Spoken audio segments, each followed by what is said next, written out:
you're given, that's how we live it. Don't be mad at the system, it's simply how we've existed. I hear a lot of people talking like they politicians and choose to be an accountant because it's safe in a business.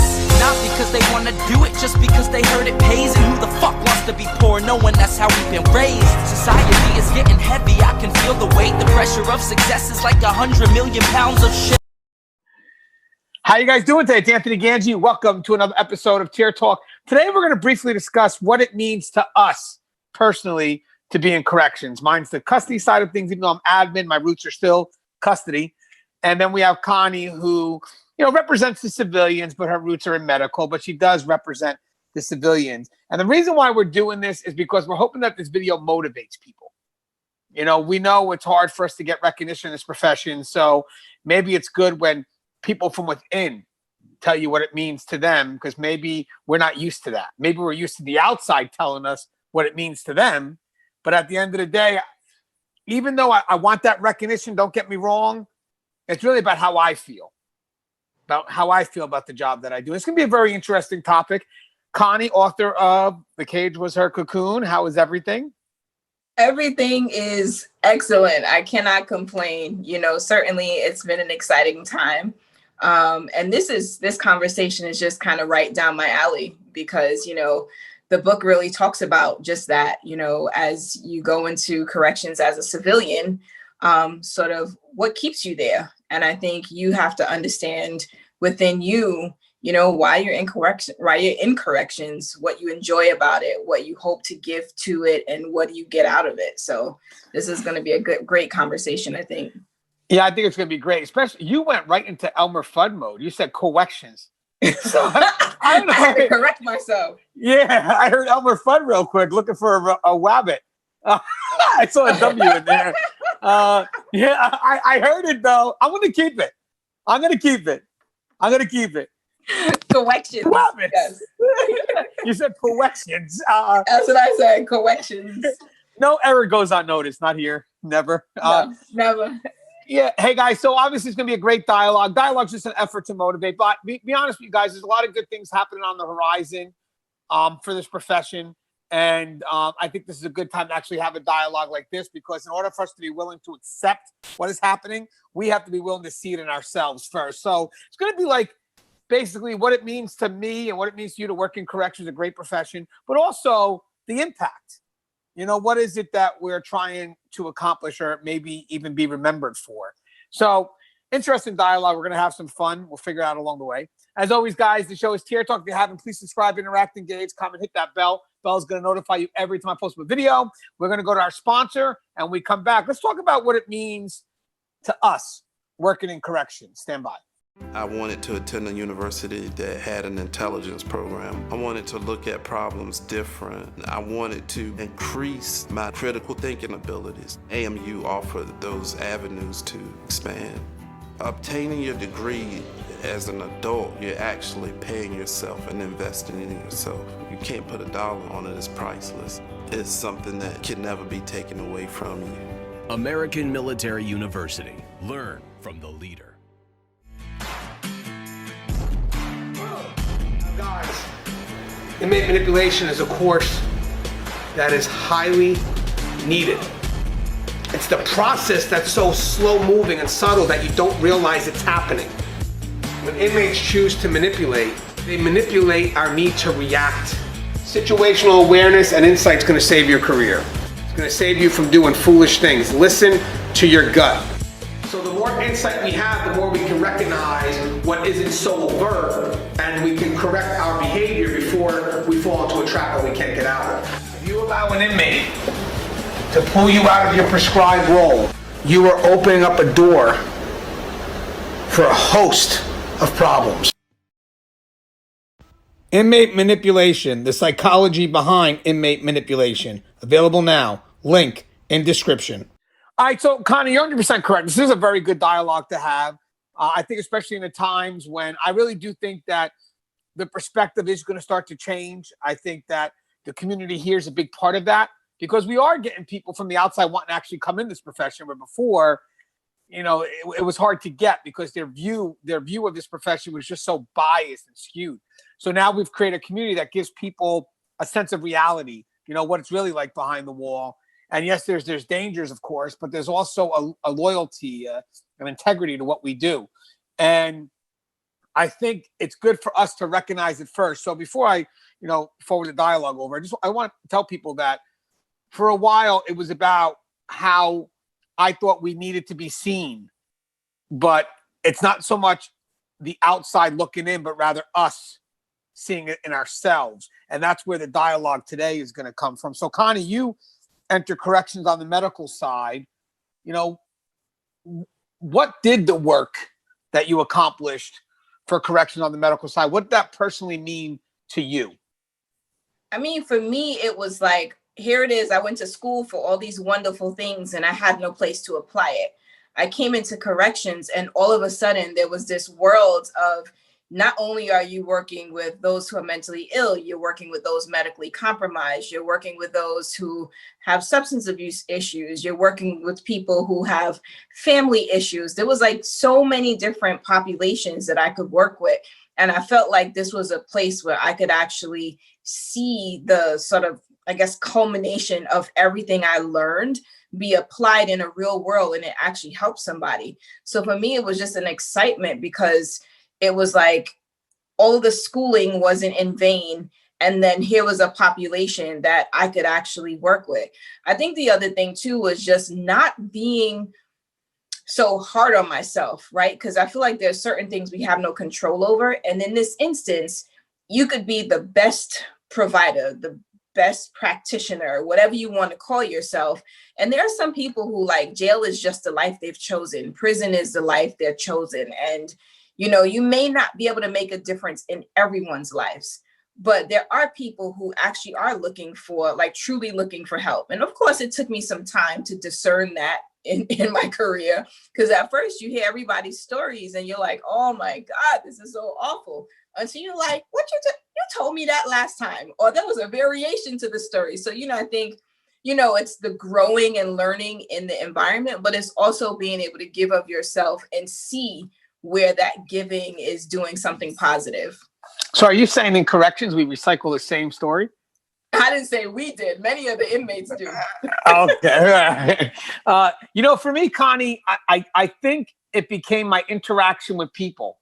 Now, granted, it could shift. Like when I was a frontline officer, the interaction was with the population most of the time. Then when I became a supervisor, the interaction was with my frontline people. I always wanted to do what I feel what was right for them. Again, it's not being manipulated in any way. It's just I wanted to always be fair and balanced with what I do. And I believe in the interactions with all these different people, there's a chance for you to have an impact on a life. I mean, think about it. I mean, how many interactions do COs have a day with the inmate population that no one knows? Because they only want the negative. They don't see the positive when you have a CO, convincing an inmate not to kill themselves, or sometimes even convincing an inmate that, you could have some level of value. If you could take these programs, do this, they'll help you discover what, it is that you need to find within yourself. But people don't know that. They don't see that. And yes, I think custody does have that level of impact because they have the greatest dealing of interaction with the inmates, especially the housing unit officers, which a lot of the officers may not know, but some of these inmates may even see them as role models because there could be something that, again, I'm talking about professional, no breaking the boundaries here, but maybe there's something in that officer that the inmate could have seen his potential or her potential with. And then, saying, well, if this person could have done it, why can't I? But again, that's because the officer's on point and they're a good example of what this profession wants them to be.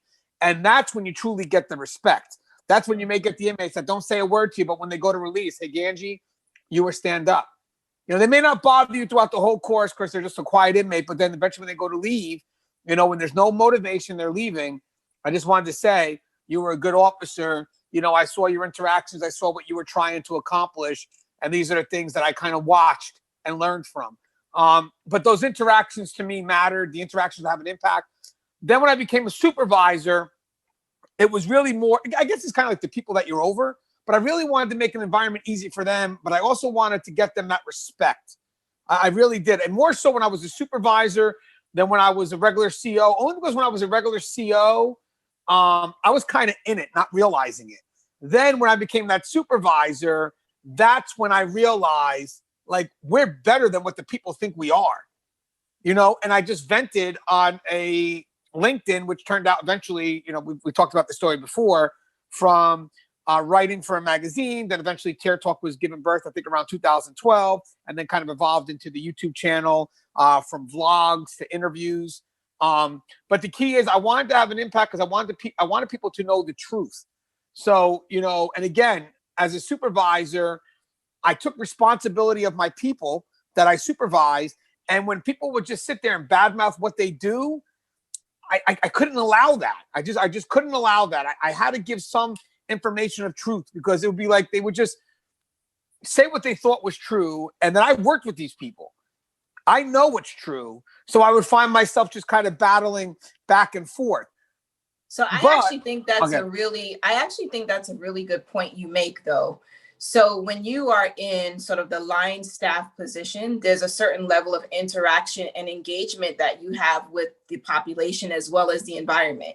But when you move up in your career and you start to see things from a very different, you know, vantage point, like you do engage differently, and the perspective and I think the priorities begin to change, because I think I had a shared experience when I became a manager. So at a point when I was a discharge plan and I was a union delegate. And so, you know, it was all about like what my coworkers were battling for with management. And then when I became a manager, I think that's where I started to see things a little differently too. And I started to see that, you know what, civilians do add value. You know, I think we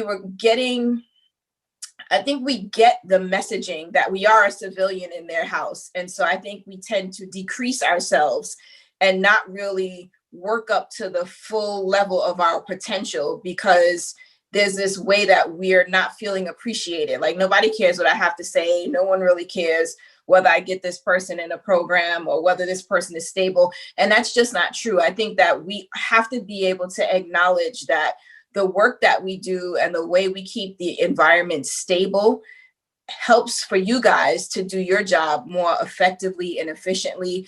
And just because we're not getting this constant pat on our backs to say thank you, I think we just have to be okay in knowing that we've done our part, and that, you know, we don't have people decompensating all over the place and creating these kind of violent interactions because they're unstable.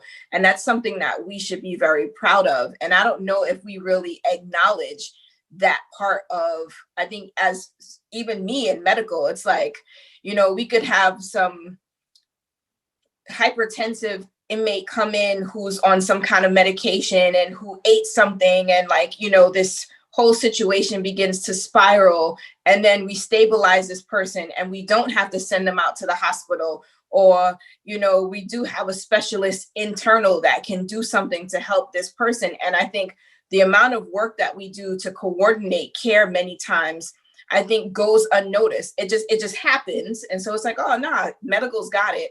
But like, I think oftentimes we overlook how much work we do. And I don't think the public knows, because many people say, oh, inmates don't get health care. And that's just not true, right? Like, you have medical teams who are doing their best, I think, to really make sure that these inmates get everything that they need. I mean, they might not get everything, but we try to make sure they get what they need, not necessarily what they want, and that they're actually stable. And I don't think that there's enough light kind of shed on the fact that there are teams that work their butt off.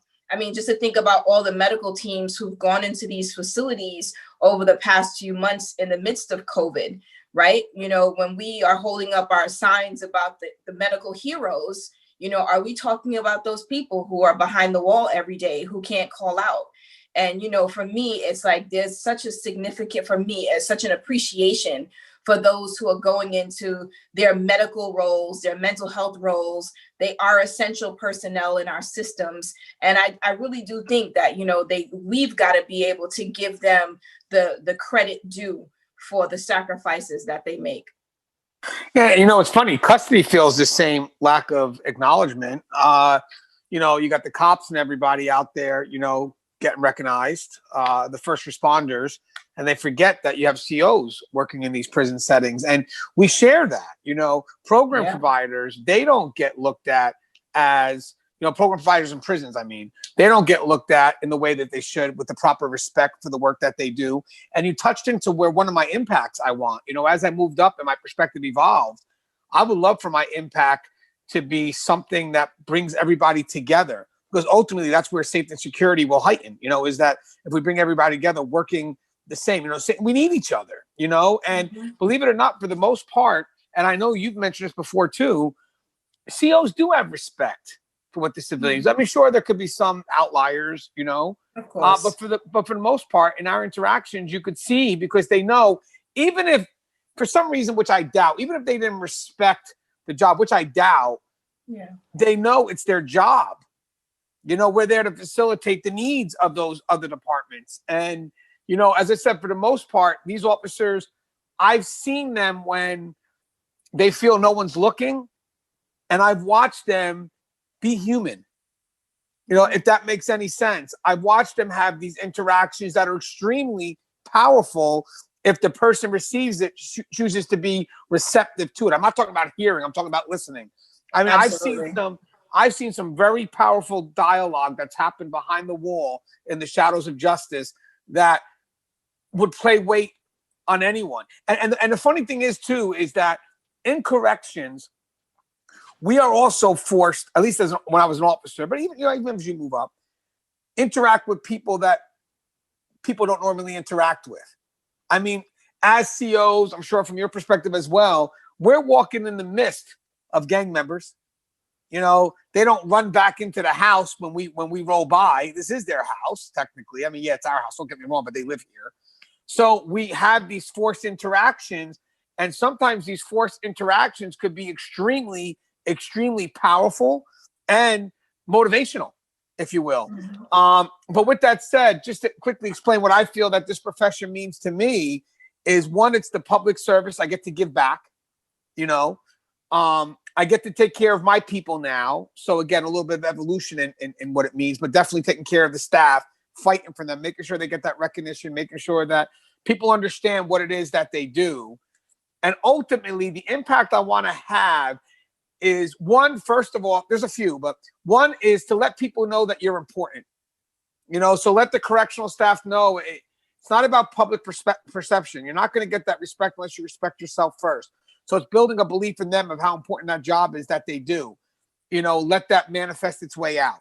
And the last thing I would like to do is try to make the facility safer, more secured. So again, part of the Tier Talk mission, we have the book coming out, the Manipulation book, but also is to give people a community that they can go to when they have questions, and also to bring people in with knowledge. So again, we have a lot of rookies that are coming in. We're inspiring people. That's another thing, by the way, inspiring people to want to be in this profession.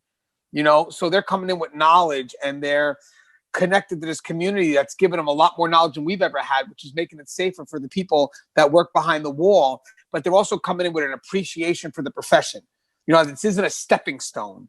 This is, at least at the time, the career I've chosen. So hopefully when they go in, they don't look at this as just, I'll be here briefly and I'll step out. No, this is their moment. And the people that they work next to, they care, they value them. They know that this person is going to show me the way, and they're going to teach me things that even if I don't stay here, because life may take me elsewhere, I'll have value for this, because it's not only in corrections. The mentors I've had along the way have not just taught me about working in a prison or a jail, but they've taught me things about life that can be applied in both worlds. And again, so the impact that I want to have, that I want to leave behind, it's about the recognition in ourselves. It's about, making sure we're all working together. But the key is, I want to leave knowing that I did my best to make this facility more safe and secure, and definitely inspire others to join this profession. What's yours, Connie? You do a lot of shows with me. What's the end game? Look at your business, the Civilian Correction Academy. You have never escaped the profession.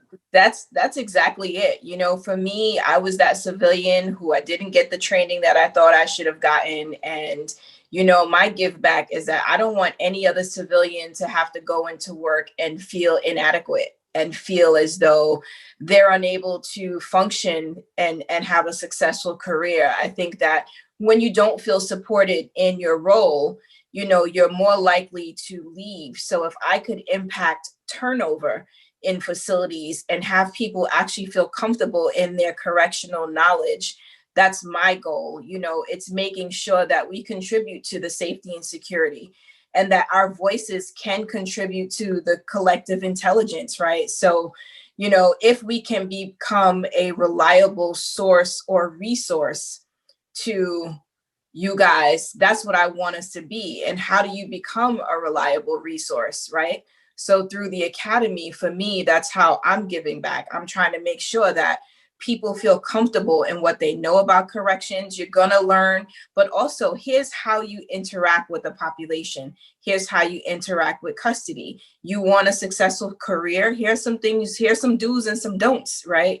Which we don't usually get that. We come in and we go to work and we are in our respective areas of expertise, and everything else is kind of you learn on the job, as opposed to having a focused set of training. I think the other parts for me anyway, as the book is concerned, is really letting people know that what we learn behind the wall is far beyond anything you would learn in any other environment. And those skills that we acquire can be repurposed. So oftentimes I've had many conversations with people. It's like, listen, I did my 20. I don't even know what to do anymore. I don't know what's next. And so there is a what's next, because the skills that you've acquired are probably way more than that person who worked in that traditional environment for so long. You could do so much with the skills that you've acquired. And I want people to know, so my journey is not necessarily unique.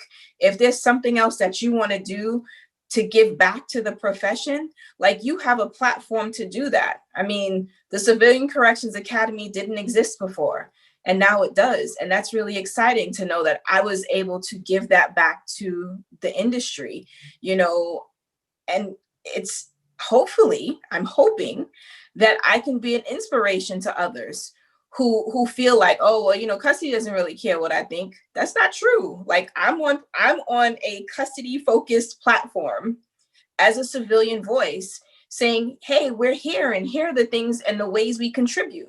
And I do think I add value. And I think that other civilians need to know that they add value as well. So don't be afraid to speak up. I say all the time, your voice is big enough.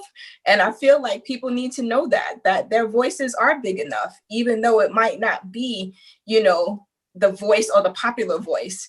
Speak up, because everything that we contribute, I think, can help us move into a better direction. Now imagine if all those voices connected together as one. Absolutely. 700 something thousand could literally have a very, very powerful voice. 700,000. Real quick, so I guess we can come to a close, just a quick dialogue, but if I could just sum up what this profession means to me, it means everything. Through the people, I connected myself to this profession on a level that I just can't explain. It's very immediate to me. But again, it went through the people first. Through the people, I recognize the heart that defines this profession. So with that said, this profession has literally been such a big part of my life. I mean, not just, I got the job, right? But then I also come home and we do this, over 800 something videos on my own time, and again, I do it for the people who work in the profession. And that's what gives me the respect. But that is the order. It's the people that work in this profession. And it's my mission now. So, and it's going to continue to be my mission. This is going to be my end game when I retire. Tier Talk full time. Those morning interviews are usually the best, so that will become my full time. And as I said, just it means the world to me. And Connie, before you come to a close, just if I could ask you that, real quick, I know we went on the impact aspect, but so quickly, what does it mean to you right now? Right now, it means having others have a safe and successful career. I think being able to give people sort of the heads up, right? Here's some of the realities of the environment you need to be aware of. And if you guys can pull from us any information, if you can gain any information, for me, the end game is really to pour myself back into the profession so that not everyone has to learn the hard way. Well, if you guys get a chance, we're probably going to start doing some more live Facebook discussions where we get the answer from the audience. I'm thinking about maybe doing that this week, either Thursday or Friday, probably Friday. I think this will be Connie's first live interaction. Usually we do a lot of stuff that's already recorded. And then Russ, me and Russ do it all the time. So I'd love to see the questions that come our way. And then we just kind of attack it as they come. Hey, Connie, have anything you want to say in closing, author of When the Cage Was a Cocoon? I just want to say, listen, this job wasn't just a job for me. You know, it evolved into a career, one that I really do enjoy. And, you know, if there's anything I can do or any way I can be of service, like, I'm here. And, you know, you're right. We do volunteer our time a lot. And, you know, hopefully people make the most of that. And if they've got any questions, they drop them in the comments section. If they got any concerns, because you guys better believe that you guys leave any comments or any questions, Anthony is usually sending me a text to be like, hey, there's some stuff there for us to answer. And we do answer that. So we're here for you. Yeah, I just want to say a quick shout out, Newfoundland, Canada, Trudy Jean. Just want to say, first off, I'm humbled. She says she uses our videos in her staff training. So are we international now? Look at that. Yeah, that's pretty cool. I mean, it's pretty cool. We get utilized all across the country. I'm probably in some different parts of the world. So how humbling is that? That somewhere along the line, we maybe, let's say one day we happen to be hanging out, and there could be a new boot saying, "Hey, Connie, I saw that video you did," or "Hey, Gangi, Tier Talk guy, hey, we watch your videos in our academy." I mean, man. You know what's the greatest compliment, though? I think for me, the greatest compliment is that many custody officers are like, you did really great in that video. And I think sometimes I underestimate what I know from my experiences. And the fact that, like, you guys are like supportive in that way, to me, it means the world to me. Well, it means the world for you to take your time out of your very busy schedule, because you are busy, to talk to us custody. You know, we're such Neanderthals. You know how that no, is. You're not. But I tell people, like, people don't realize that custody, we want to have an impact too. And we do want to get recognized for the hard work that we do, because we're a big part of that rehabilitation. You know, our interactions with those inmates, they carry a lot of weight, because I'm talking to inmates that have said, hey, thanks for giving me this advice. Thanks for doing this. And I've seen officers that retire, when you ask them, hey, what was the biggest part of you? What do you remember the most? They remember an interaction with an inmate. You know, how always professional, never unprofessional. But sometimes we're put in those situations when we give out that advice, and it's just pretty, it's pretty cool. But, you know, as always, guys, the show is Tier Talk. So we'll try to have some live feeds. Anything you guys want covered, let us know. Hit it in the comments. We're just kind of thought we could have an easy dialogue today. Nothing too strenuous on the mind. You know, so I thought that was good. As always, guys, the show's Tier Talk. Please subscribe, interact, engage, comment, hit that bell. The bell's going to notify you every time I post a video. Stay safe.